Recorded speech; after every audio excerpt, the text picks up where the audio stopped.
allegiance to the flag of the United States of America and to the republic for which it stands, one nation, under God, indivisible, with liberty and justice for all. What's the flag? I salute the flag of the state of New Mexico, the symbol of perfect friendships among united cultures. Thank you. Next is roll call. Ms. Ragland? Mr. Primrose? Here. Ms. Tracy Stevenson? Here. Mr. Tom Sidhu? Here. And Mr. Philip Box? Here. Thank you. Next is approval of the agenda. Has the trustees had a chance to look at the agenda? Dr. Moss, any additions or deletions? No. Mr. Chairman, I move we approve the agenda as presented. I'll second. Got a motion and a second. Roll call, please. Ms. Stevenson? Yes. Mr. Sidwell? Yes. Mr. Box? Yes. And Mr. Primrose? Yes. And the motion carried. Were there any public comments? Yes, sir. Thank you. Next is approval of the board meeting for March the 12th. Has everybody had a chance to review those minutes? Are there any additions or deletions? Not, I'll entertain a motion to approve. I make a motion that we approve the meetings of March 12th minutes. Second. Got a motion and a second. Roll call, please. Mr. Sidwell? Yes. Mr. Box? Yes. Mr. Primrose? Yes. And Ms. Stevenson? Yes. And the motion carried. All right. Next will be approval of our special board meeting on April the 15th. Any additions or deletions to those minutes? Mr. Chairman, I move we approve the minutes of the special meeting on April the 15th as presented. Second. Got a motion and a second to approve the minutes. Roll call, please. Mr. Box? Yes. Mr. Primrose? Yes. Ms. Stevenson? Yes.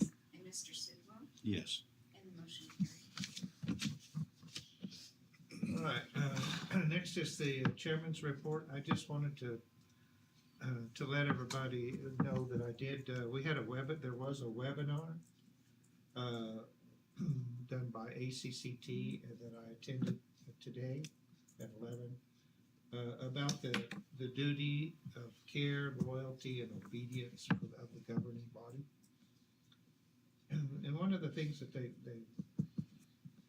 really try to drill into you is that the board, the trustees being looking after not only the students but the college and supporting the college and of course following the law. But it's one of the things I think we do that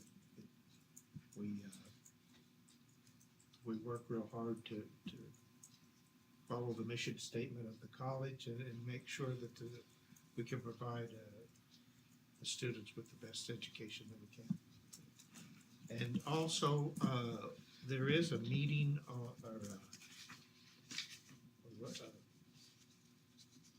the May the 14th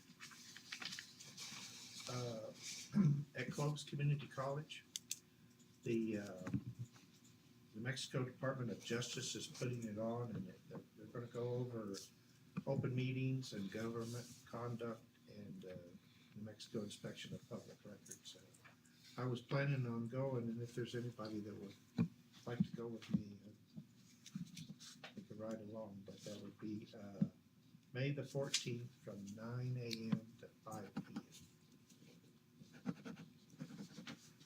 I'll plan on it. I had signed up for that one this morning too, and then had transmission problems, and I just missed it. I couldn't get home in time. I did too, and I had a funeral at the same time, so I wasn't able to. Well, I've got a couple other meetings on the 14th, so I won't be able to make it. Well, if anybody wants to go with me, they're welcome to. Sounds like it'd be a good one. college, What day of the week is it? Tuesday. Tuesday. Tuesday? Mhm. all right. That's all I have. Next would be, President's report, Dr. Moss. Yes, sir. So, you all have my report. There's a couple of updates that I wanted to make on it. I'd mentioned that, Paulitas has left the Armory building, and we did do a short-term lease with a movie company. I can't remember if Mr. Martinez mentioned that last month. I don't think he did, because I don't think we knew about it at the time. We are planning on moving the SBDC offices over to the Armory. And we have just hired a new Small Business Development Center Director, Mr. Nathan Krakula. He's in Albuquerque, I think, today, Yes. and tomorrow with some training and meeting the other state directors. So hopefully, when he gets back, I can introduce him to you all. And I know that's been a long need and want for the community, so we're excited to get him involved. The other hire we just made was Bo Segerson as our new rodeo coach. He is currently an assistant coach at New Mexico State. We interviewed 2 candidates and felt like he was the one that could step in immediately and not just keep our program running, but also look to kind of build it back. Not that it's not a great team right now, but we definitely need a little more. We've kind of lost some events, and so anyway, we're excited about him coming in. Office of State Auditor is here this week. They came in yesterday. She said they're planning to be here all week. So, we feel like the 2023 audit is going to be better than the 2022 audit, but it's still not going to be perfect. We're still going to have some issues, some that we've already corrected, but I know we're getting in a better place. The last thing that I had, well, a couple other things. And Mr. Kaiser may talk a little bit about this. We had a really good conversation with the corrections system today. We're looking to add a wind energy program there. And we're going to be working together where some of their work will be done online. Some of it will be mobile, in the sense of us maybe sending some things over there and some training. And then actually where they will arrange where for the day climb on our tower, where they will actually bring those correction students that are almost out of their service to come over and do that. So it's going to open up opportunities. I think they also are going to provide, they feel they have connections to connect them with jobs already in the field, which is something that kind of held us back before. So that's an exciting thing. And then the last thing is, I've reached out to Tucumcari School, Dave Johnson, after they hired a new superintendent, to set up a meeting, and I got to visit with him just briefly on the phone today, and we're going to meet Monday. And just in the brief conversation I had with him, I think that's going to be a positive thing for Mesalands work with Tucumcari schools. So that's coming up. With that, if y'all have any questions, there's a big long list of stuff to do, and I'll probably forget something. So. Any questions for Dr. Moss? If not, we'll move right on to the financial report. I'll open up for any questions that y'all might have. One thing I would add, and I probably said this before, but I'll probably keep repeating it in the near term. Really the only accurate numbers we have operated off of this year has been our cash balance. And so that's why this financial report is critical. You try to make good decisions with every expense that you have, but until we have all our audits done and our business offices are completely caught up with our entries and posting and everything, we're still operating a little bit blind in a sense. Everything still points to us coming out fairly close to even. And if you look at the budget, it's going to show that. But again, the financial report has really been the guide so far this year. So, Well, in the financial report, like you said, that the cash balances look good. And it's increasing. So on the cash basis, it does look like it's a positive move. I know we've got to get our audits caught up so that we can show that, but cash wise, it looks really good. Is everything on the Genzabar now? Finances. so we're running payroll on there now. The only thing we're still lacking is we still have like some payroll, and I'm not gonna put Miss Arias on the spot. I think though we still have some work to do to finish getting that ADP into Genzabar that we did from July 1st through like January. But everything else is in there, and we're running current payroll in Genzabar, so there's already more information than what we have. When we get all that in there, then we can generate reports that are much more accurate. So Any other questions or concerns? If not, I'll entertain a motion to approve the March 2024 financial. I'll make a motion to approve the March 2024 financial report. A second the motion. Motion and a second, roll call please. Mr. Box? Yes. Mr. Primrose? Yes. Ms. Stevenson? Yes, And Mr. Sidwell? Yes. And the motion carried. All right, next on the agenda is the budget adjustment request for 23-24. Pretty extensive list.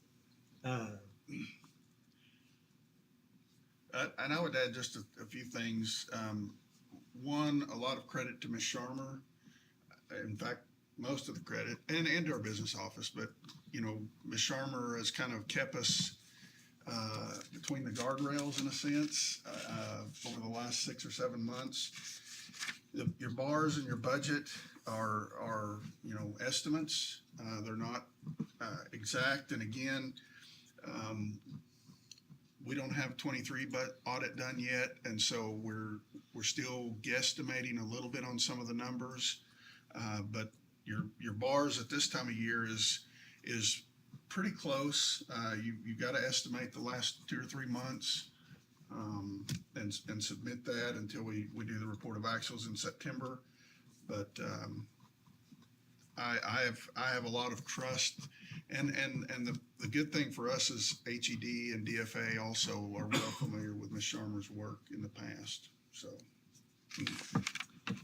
And I had some concerns, and I met with Dr. Moss earlier this morning, and I was able to. We had a conference call with Ms. Shermer. She explained some things to me that I just didn't understand why we would be in the negative ending balance. But it all stems from the beginning balances from our previous years. And so until we get that caught up and get a true number there, it's just going to show a negative beginning balance going forward. It's going to affect year, and it's gonna affect next budget year until we can get those caught up. And, but if you don't look at the beginning, the negative beginning balances, we are staying within our budget. Our revenue and our expenses are right on, but it's in a negative strictly because of our beginning balances that are being carried over. Now get to the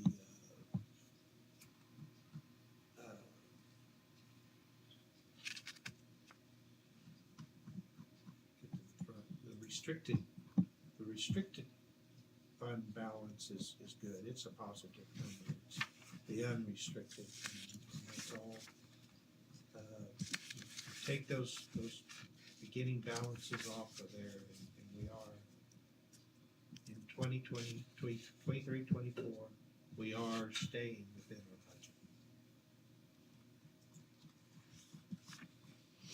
budget. Those beginning balances, that goes back, what, how far back does that go to? 20, 21, 22, you know, because that's where the overspending really started. And so, you know, basically those negative numbers are, it's not that we didn't have the money in the bank, it was just in reserves. But in fund accounting, those funds drop, and doesn't mean that we're owe $1 million to someone, but our reserves have dropped that much. And so I'm not a great fan of this type of accounting, but that's probably where it started. And if you look back at the comparisons of year to year, like kind of what Mr. Primrose was saying, we ended 23 with like a negative $1 million something. And then this year we've cut that down to about 900 and some thousand, which is still a lot, but it's a positive sign to see that balance go down. Yeah. So that means we're operating within our Right. ability. Any other questions concerning these adjustments? If not, I entertain a motion to approve these adjustments, and basically these budget adjustments are to make sure that our ending budget equals what our actuals are going to be. I make a motion that we approve the bar. I'll second. Got a motion and a second. All those, roll call please. Mr. Primrose, Yes. Ms. Stevenson, Yes. Mr. Sidwell, Yes. and Mr. Box, Yes. and the motion carried. All right, next is approval of our 24-25 budget. And in our packet, we did receive just the summaries of our current and plant funds, and also our instruction and general funds. But later on this afternoon, we have a more detail of it. We've got 69 pages. That's just not just the summary, but it also goes into detail, and it breaks it down by departments, and it's a lot more detailed, showing where they came up with those numbers for the summary. I really appreciate them doing that, because this is a whole lot easier for me to read than just That's what I'm used to. And normally, what we want to get to is where you get all of it well before the board meeting. That's one reason we moved the board meeting to the end of April, because we were relying heavily on Ms. Sharmer to, we could take the numbers of what we estimate we're going to spend this year, and that'll help kind of formulate next year. but I don't have a great understanding of how to take, like those previous numbers and make them look appropriate to HED and DFA. And so then we had trouble getting the Adobe file to where we could actually email it or print it out to anybody else. I could look at it, but we would have had to have shared that folder in our business office with everybody to open it up. But we finally, Margaret and Tammy, I think, worked on that and got it.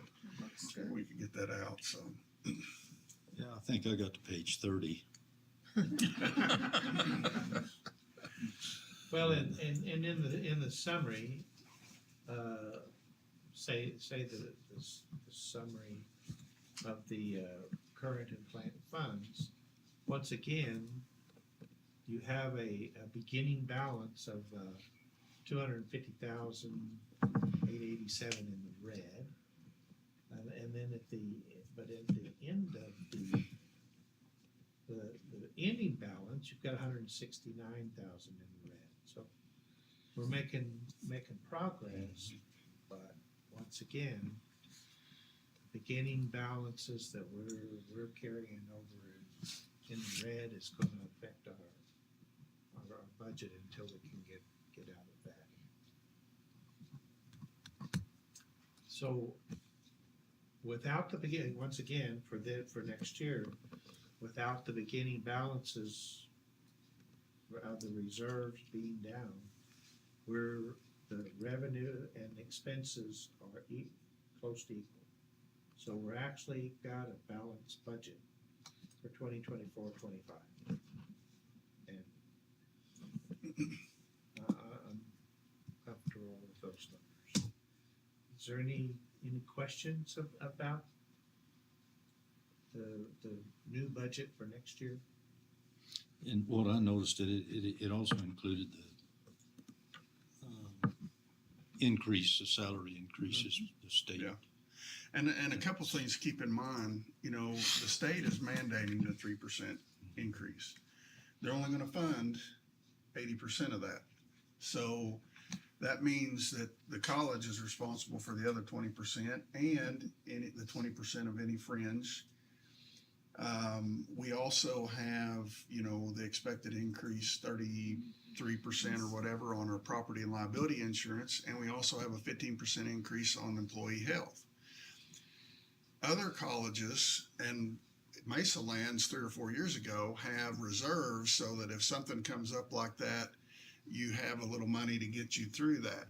And that's one of the things I've already had some conversations with HED and going to continue that because we're not in that position right now. And I think they understand that or will understand that. The other thing in this budget is, I'm 99% sure we're the only college in the state that has a nursing program that receives no RPSP funding for that program.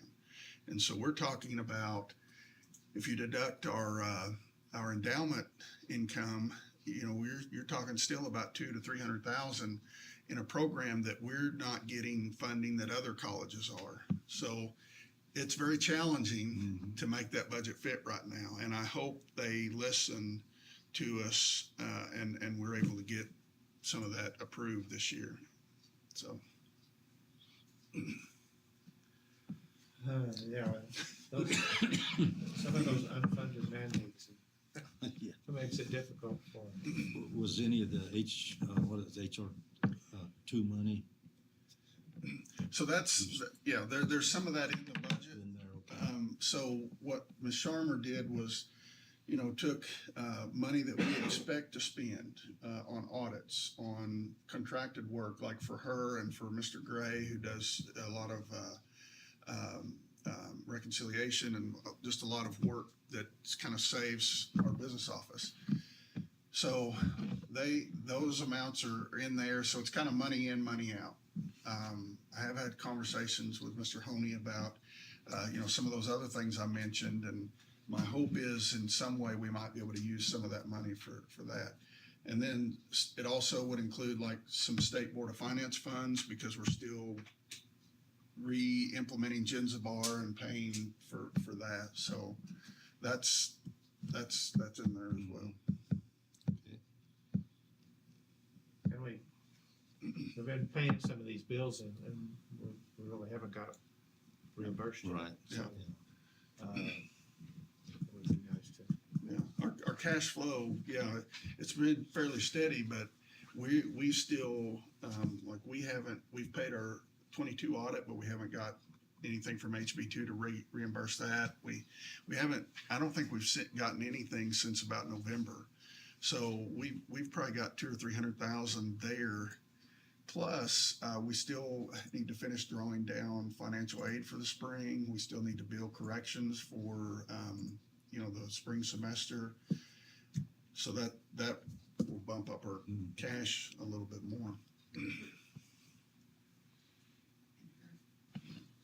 And HERF, and I think, did I pass on to y'all that we, is that in my report? We did find out that, the HERF money is still there, and it is not in the student side, it is in the institution side. And so we're working to, get that money allocated. For instance, we're looking to change the Canvas for LMS system, which will work probably better with the correction systems and probably our high schools as well and online students. We're looking at doing some things that you would spend money for COVID or something similar, some HVAC repairs, some maybe technology things for distance learning. We're talking about, we put a new water bottle filling station, which is kind of like a combination water fountain, but a place you can fill your water bottle right across from the business office. And we're looking at getting those in all of our water fountain spots. So those are some things, and we should spend and pay for, or receive and pay for those things by June 30th. However, in our meeting, our liaison with U.S. Department of Ed said that there was the option of a carryover, and I got an email today actually that was some information about the form that you fill out to request a carryover, and you can request up to 12 more months for that money. So it might take it will take some work, but we may be able to extend that into next year and be more careful with what we spend that money on, because it's not going to come back once it's gone. For sure, need to extend it so we can get it. But yeah. So. Any other questions on the 24-25 budget? I'll entertain a motion to approve that. I'll make a motion that we approve the Second. 24-25 budget. Got a motion and a second. Roll call, please. Ms. Stevenson, Yes, Mr. Sidwell, Yes. Mr. Box, Yes. and Mr. Primrose. Yes. And the motion carries. All right. Next is approval of the letter from the state auditor. They are going to be doing our 23-24 audit, and this is just let us know that they're going to do that. Do we need an approval on that? No, yes, I guess so. it Engagement says letter. action. It is an action item. Do we have to approve it? I wasn't sure if y'all wanted, we weren't Does it have sure. a place to sign on that? There's not a place to Okay. sign, and so I put action in case y'all felt I don't like we know that needed you have to approve it, but- because just like Yeah, today, we there's got no- a engagement letter for the 23 audit, Yeah. which you all had already approved, so we went ahead and signed it. But if there's not a place to sign, I don't, Yeah, I don't think we need to approve it. It's just it's a letter stating Letter. that the Right. state auditor is going to do our Yeah. 24 audit. Formality, so we recognize we received the letter. Well, but it Yeah. does say, it does have a, is that the same one? Would have- It's just a letter That's to a lease Dr. agreement. Morris Oh, there. that's the next, Mr. Bidikin.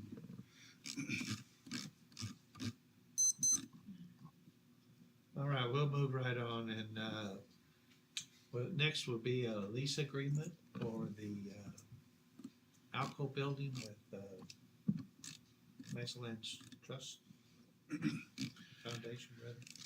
so, as you know, the foundation was looking to sell the Alco building, but that's kind of fallen through. So at this time, there's not any plans, to do that, and so, they put together a, lease agreement. I think it's like, what, $100 a year, and we're gonna look to maybe store some things that we keep outside, but this will also allow us to put it on our insurance and, which, you know, we didn't have before on our list of covered items that we were leasing, but we will have this one on there now. Yeah, it's $100 a month, A month. but we do, so we're still training CDL Yes, in the front, cause I saw that this weekend. well, we're testing. We're not doing training, but we're doing testing. So we are gonna utilize the parking lot also. So Impact Wind wasn't gonna use it. No, they, I know they had expressed some interest in it, but, Mr. Bidigan said they said, no, not right now, so. So, it'll be yes. Okay.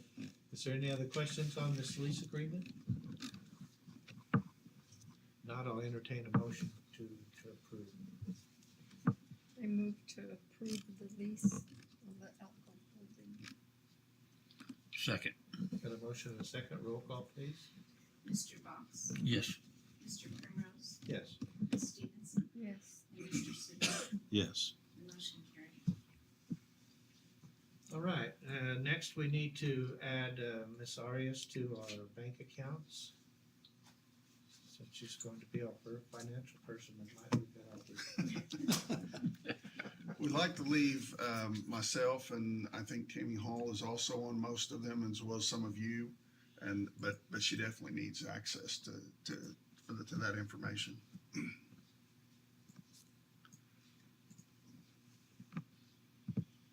Entertain a motion to that effect? Make a motion to that effect. All right. second, Motion and a second, roll call please? Mr. Box, Yes. Mr. Primrose, Yes. Ms. Stevenson, yes, and Mr. Sidwell, Yes. and the motion carried. All right, next is academic affairs report, Mr. Kaiser. It's good to see everybody. Hello.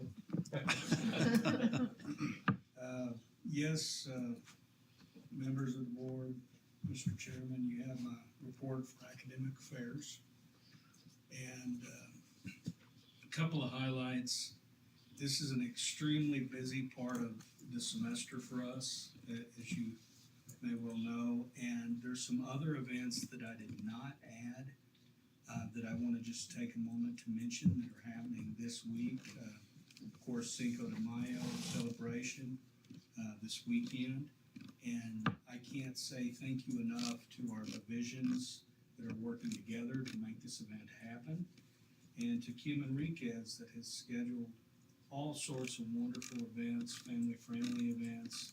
And probably the main attraction is a dunk tank that both Josh and myself are gonna be in.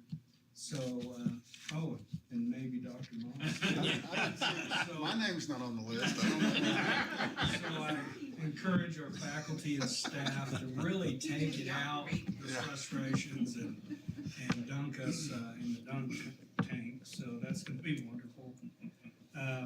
Of course, finals week is next week, May 6th through the 9th.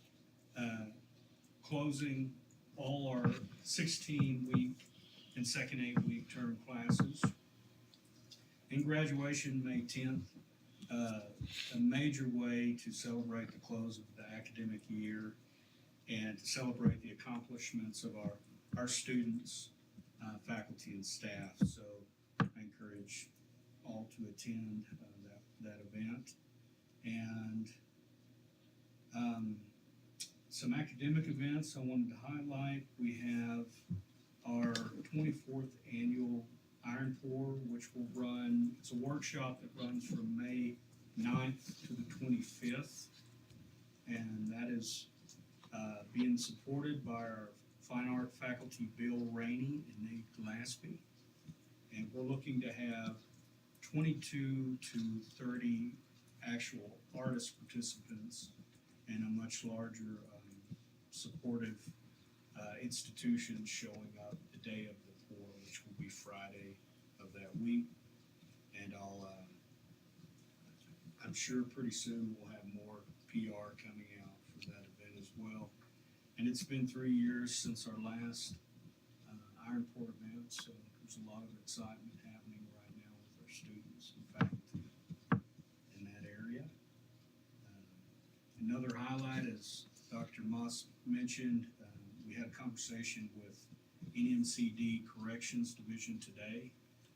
They actually reached out to us on a partnership with Adult Ed IET training, specific to wind technology. So what is IET training?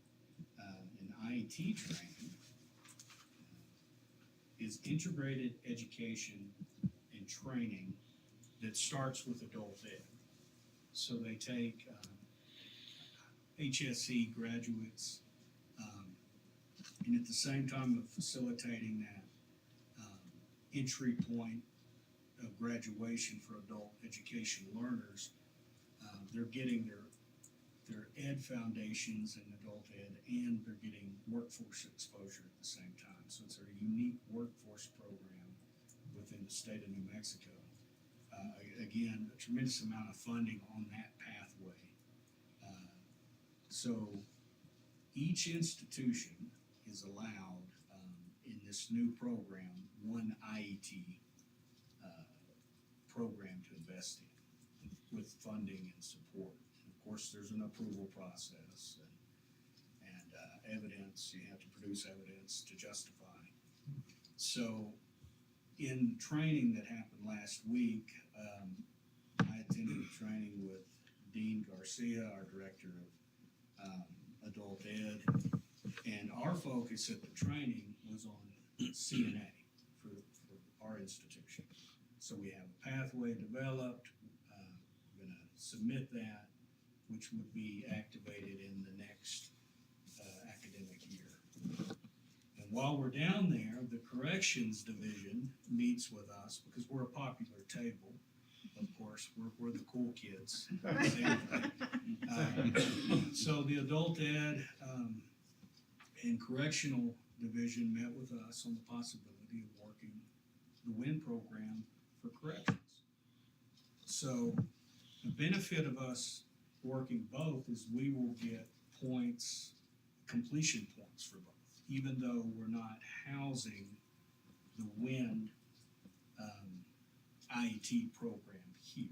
It's being facilitated through us, of course, but both partners get completion points. We get students. And students, of course. We get the student point. So it's a really big opportunity. There's a lot of support on the correction side for that.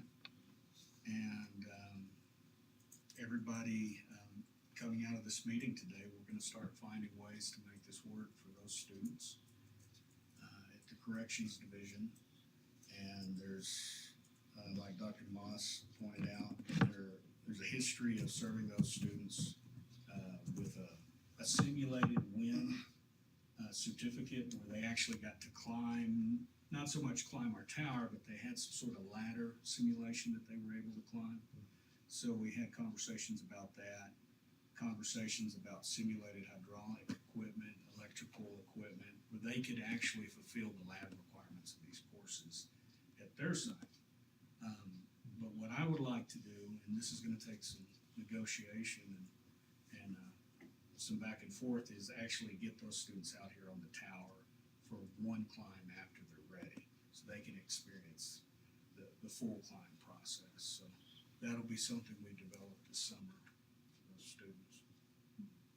So 2 opportunities, I kind of jumped around there, where again, our IAT program that we're investigating here would be CNA, and that would be activated in the actual spring of '25, that will secure the approval, the funding.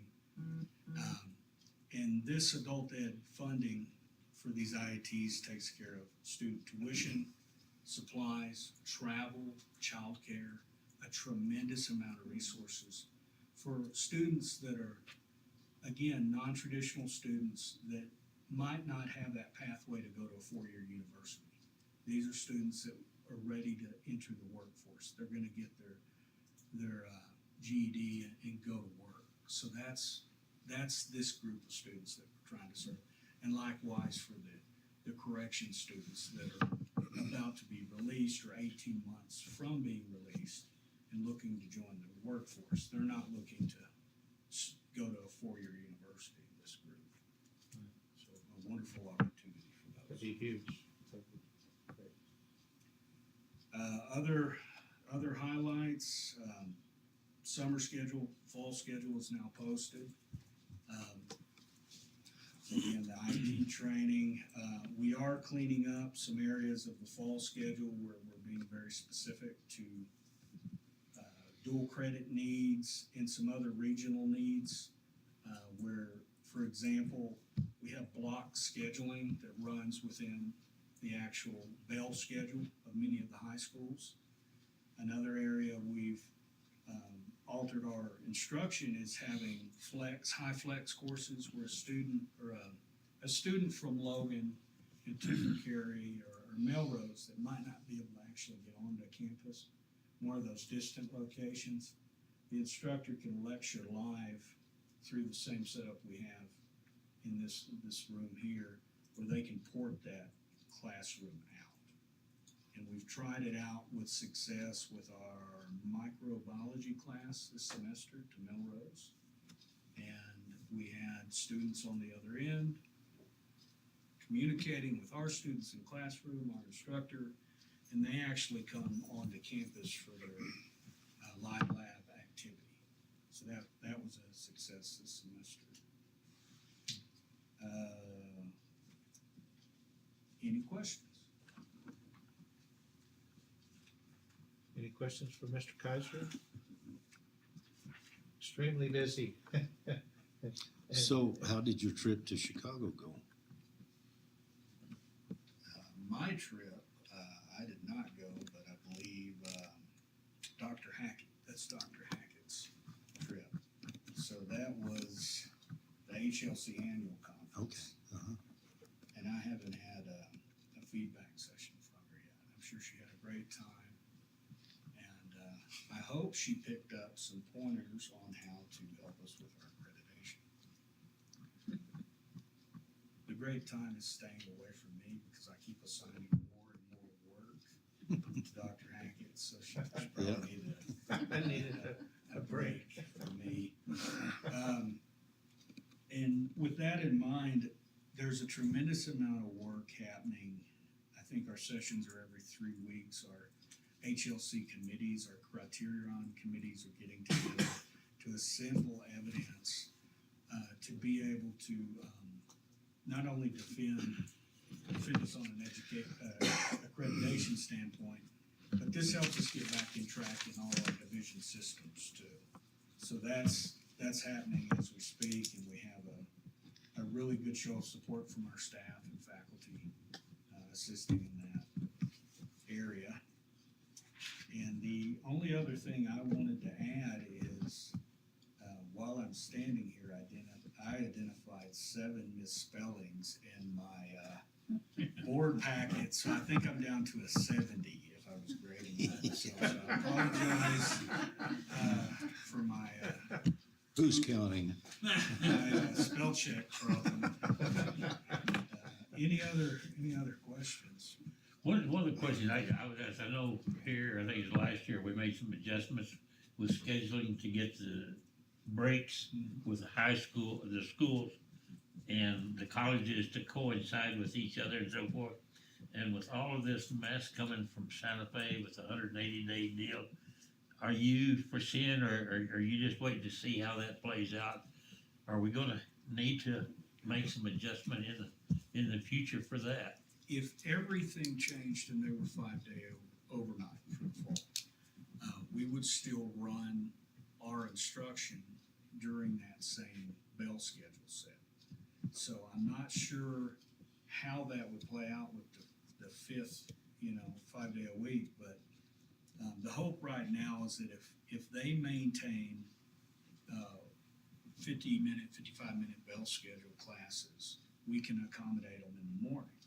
And if they change overnight into an hour and a half session class each day of the week, we have programming in the evening or after lunch that usually are the hour and a half, hour and 15-minute classes that meet twice a week.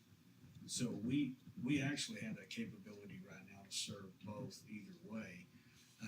Normally, even when we supported the 5, or when we ran 5 days a week, we didn't have too many programming classes on Friday. It was limited to some technical classes, lab-based classes, or classes that were, you would see CNA or phlebotomy, those kind of classes that might be on Friday morning or something for a certain target group. But right at this time, I think we'll just have to wait, and hopefully we can find a happy medium for all these dual credit institutions we serve. But I really believe the key to this is us being able to pipe our content out to these high schools. And in different locations, they have different names. In the region, it's known as ITV, where an instructor can lecture across the TV. So I think that's where we win in the future, because if at that point we can instruct online at a given time synchronous, so they can meet us live, and if they can't meet us, the content's already there recorded, so they can watch the lecture, respond to the lecture, and handle that in an asynchronous fashion. So either way, I think we can be flexible, but the key here is going to be our technology interface, and changing the canvas in the future as well.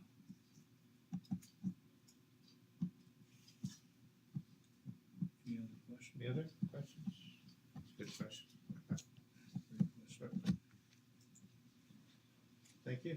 Thank you. Appreciate it. Hope you survived May. We'll make it.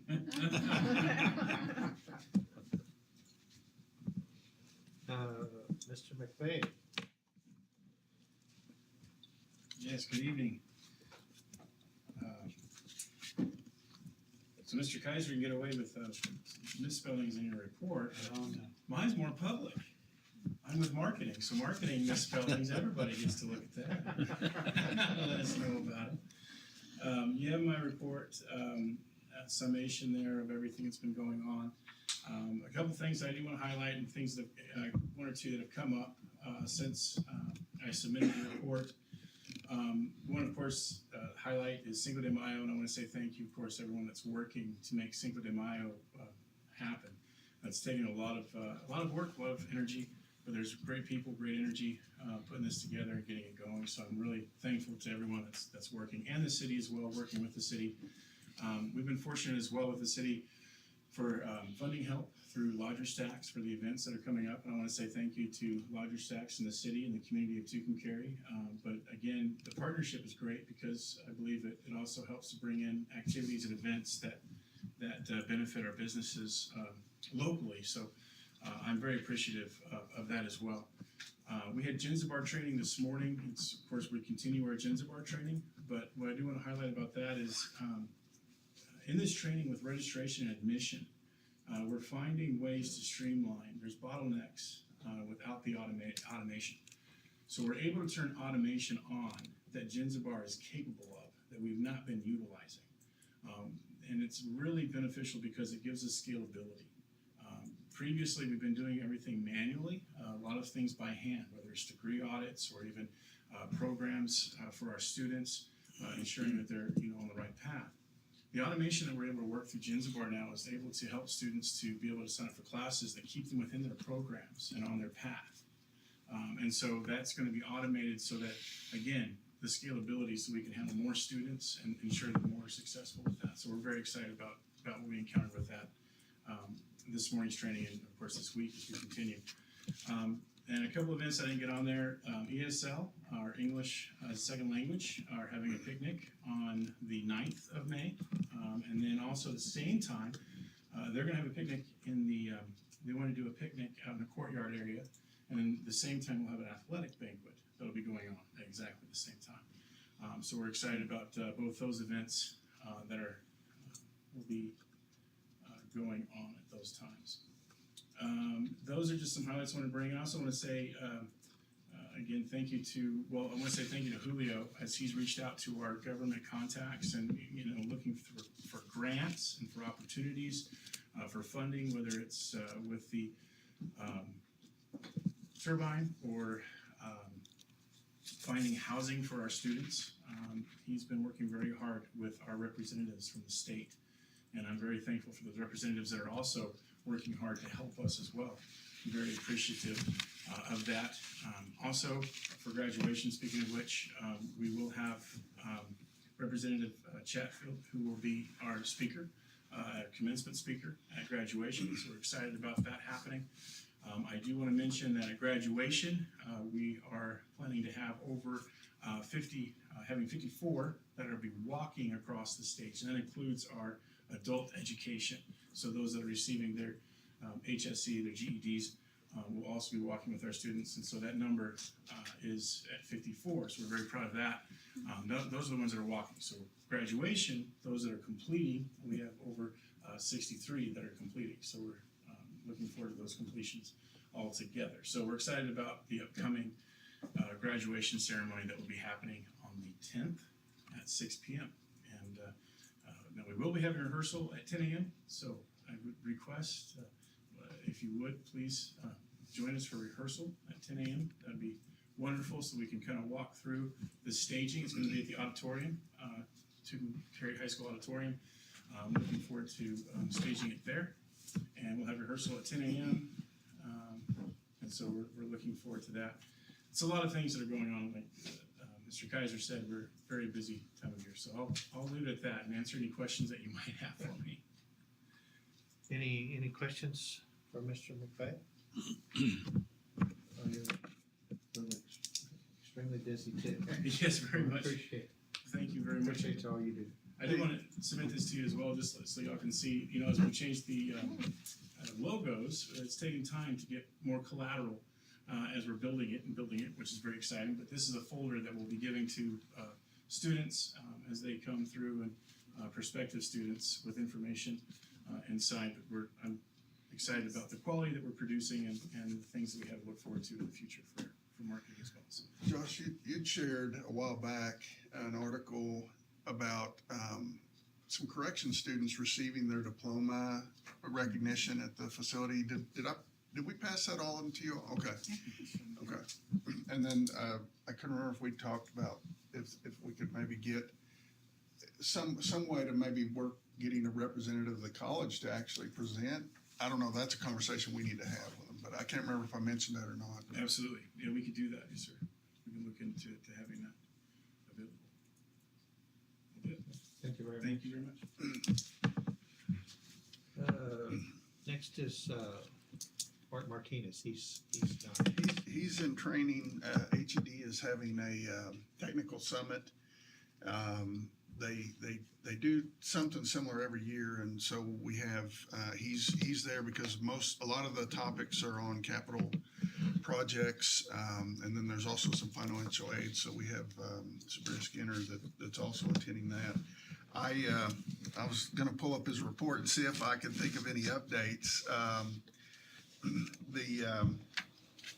If you haven't been over into Building A, that renovation part that's been there going on forever is finally getting close to being done. The wall graphic on one side is up. The other wall has been worked on and finished. The new furniture is up and assembled. So it looks more like what it was envisioned to be.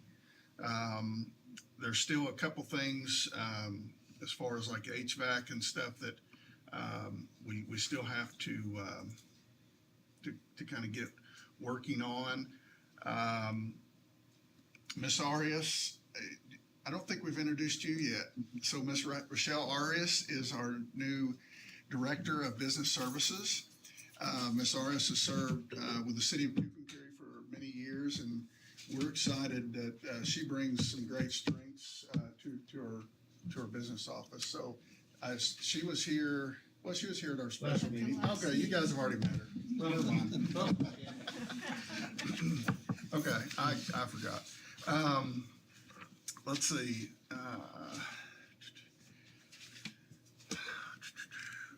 I can't, if you guys have any questions, No, I I'll didn't try have to any answer. questions, so. And,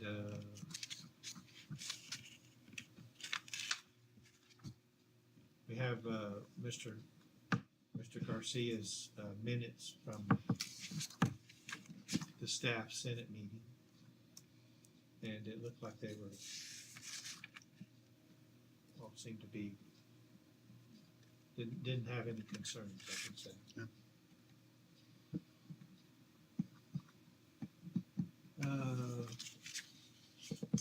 Next, I guess, would be, to go into executive session. I'd entertain the motion to go into executive session. Make a motion, we go into executive session. Second. Motion and a second, roll call, please. Mr. Primrose, Yes. Ms. Stevenson, Yes. Mr. Sidwell, Yes. and Mr. Fox. Yes. And the motion carried.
Next, I'll entertain a motion to reconvene from executive session.